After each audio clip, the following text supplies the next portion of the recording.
We're counting down the top 9 things we've learned about podcasting from New Voodoo research. This is finding number 2. There's huge upside when commercials are done well.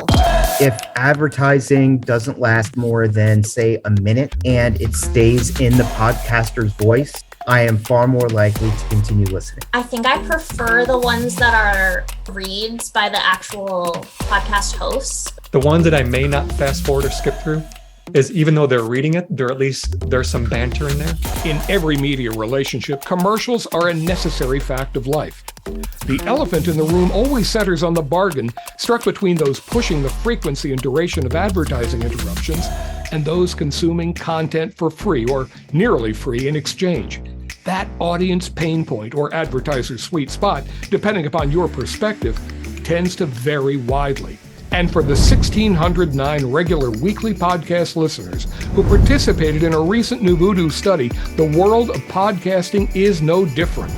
More than half complain about too many commercials, and that pushback picks up as listening levels increase to well over 60% of the heaviest podcast consumers, clocking in at 10 hours or longer each week. But complaints aside, and despite technology that makes it easy to skip commercials, many in the audience just listen anyway. It's nearly 1 in 3 overall, and better than 4 in 10 of the heaviest podcast users. Even more listen to the commercials where a host integrates the sponsor message directly into the program.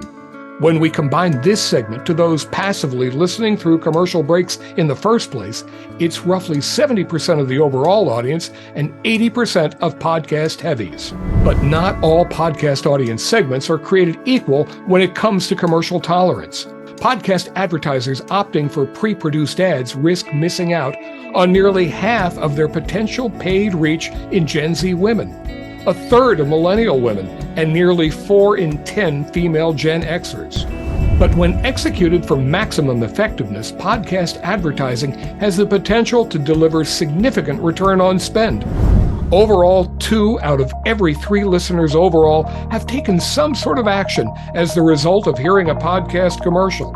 Just shy of a third have reached the consideration stage, looking up a product or service online, and nearly 4 in 10 actually made a purchase as the direct result of advertising. Notice the significant percentage who used a discount code from a podcast commercial to buy something.